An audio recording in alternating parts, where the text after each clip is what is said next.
En nuestro caso, la tarifa domiciliaria se multiplica por 10 prácticamente y la tarifa comercial, dependiendo del consumo, por 20 y hasta por 30. Una pyme va a cerrar por las tarifas de gas, por las de electricidad, por la falta de venta, por la competencia desleal con ingreso de productos importados. Venía pagando 185 pesos y me fue a 500. Y me dice que el mes que viene, si gasto un poquito más con el calefactor, voy a pagar 2.000 pesos. Como trabajadora, no sé si me iba a llegar el sueldo para pagar una cifra tan alta como están viendo algunos vecinos, 2.000, 3.000 pesos, más. 82 pesos con 75 y ahora le viene 781.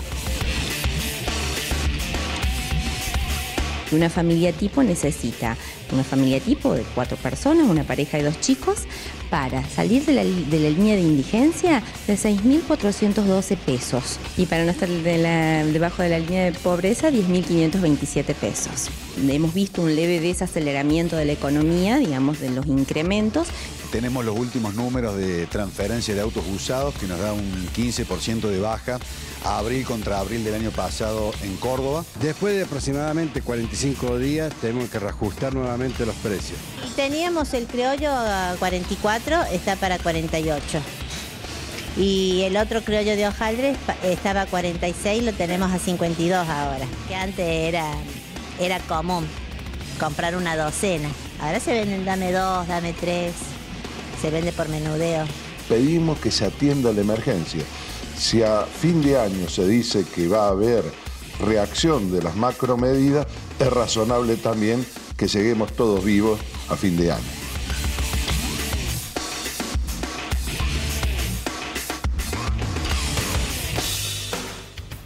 Bueno, tarifazos, consumo, enfriamientos, distintas cuestiones que tienen que ver con el momento económico que se vive en nuestro país y con distintos grados de impacto. Tenemos a Gabriel Tobal por las pymes. Gabriel, ¿cómo le va? Muchas gracias por venir. Gracias por invitarme. Bueno, a Víctor Marconetti por el sector de almaceneros.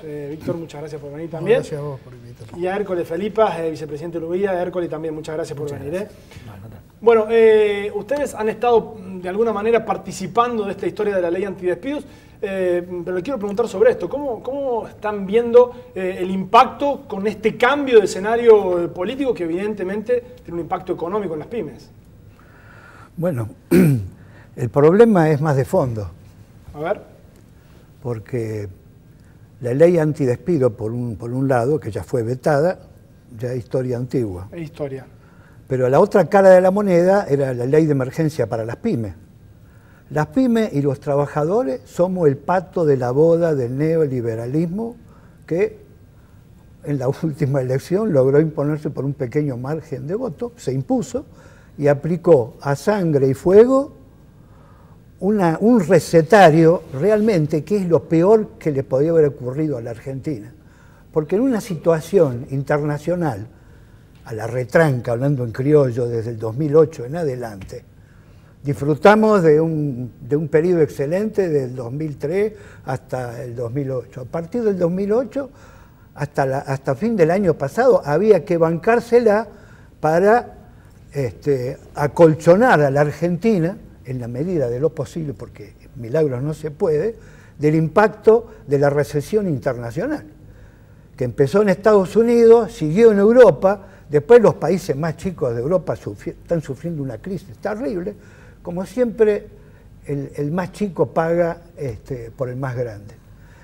Y a partir de la implementación de medidas económicas con la gran devaluación, es risueño hacerse los distraídos con respecto a la gran inflación que hubo.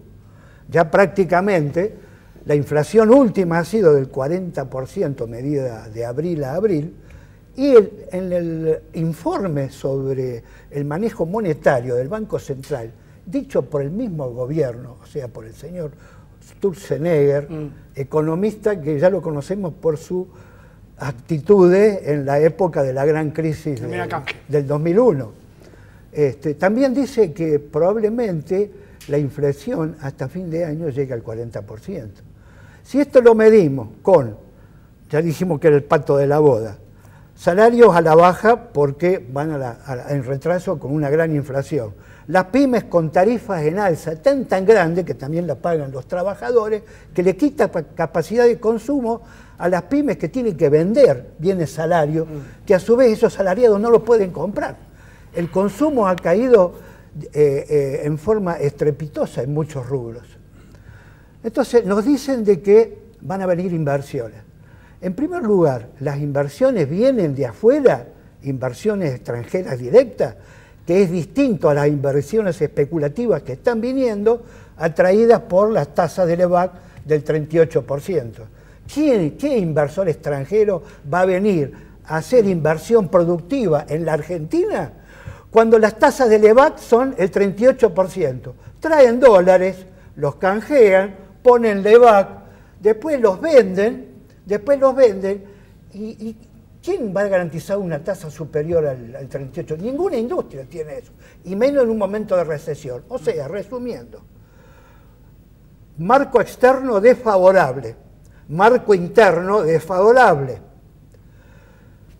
¿A dónde vamos a ir a parar? Vamos a llegar hasta fin de año. Keynes decía que en el largo plazo vamos a estar todos muertos. Es una cosa metafórica. Las pymes no aguantan semejante... Hay pymes que no pueden funcionar por las tarifas. Solamente por eso. Si a eso le agregamos la restricción del consumo, bueno, realmente estamos en el horno, ¿no? Bueno, complicada la situación de pymes. ¿Cuál es la perspectiva? Queríamos conocer, la idea de hoy era conocer las distintas miradas respecto de este momento, ¿no? Hay muchos cambios. ¿Cómo le impacta a los almaceneros, por ejemplo? Bueno, los almaceneros, por desgracia, vienen casi en caída libre.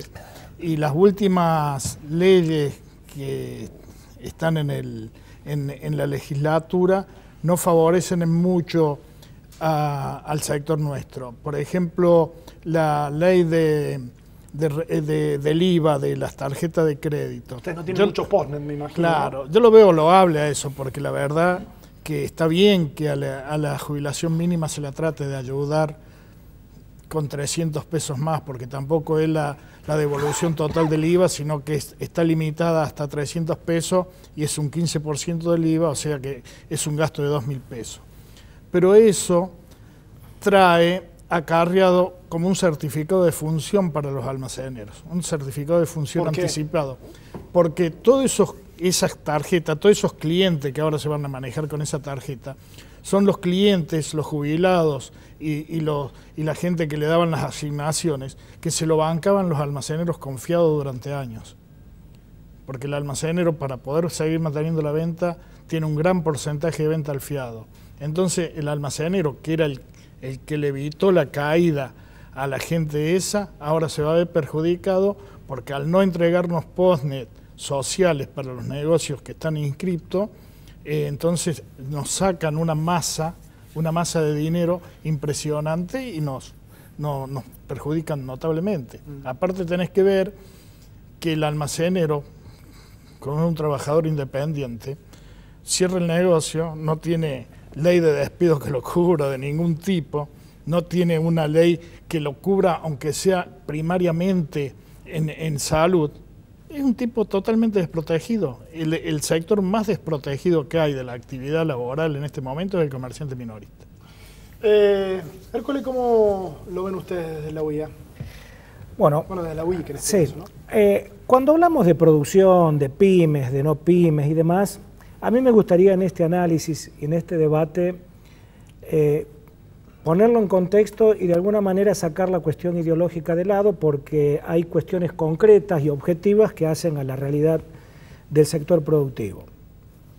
Por un lado, como recién decía, hechos objetivos de la realidad, que hace más de 5 años que la industria no crece, que el empleo no crece, en un contexto externo hoy mucho más complicado, porque cuando hablamos de crisis externa, una crisis que básicamente estaba focalizada en Europa y que no tenía un impacto directo sobre nuestra economía, y a los mercados que Argentina exportaba, fundamentalmente los mercados de Oriente, de alguna manera no era que no sufrían la crisis, crecían a una tasa menor. Con lo cual yo diría de que tuvimos durante mucho tiempo un viento favorable con los precios de los productos que Argentina exportaba como nunca habíamos tenido.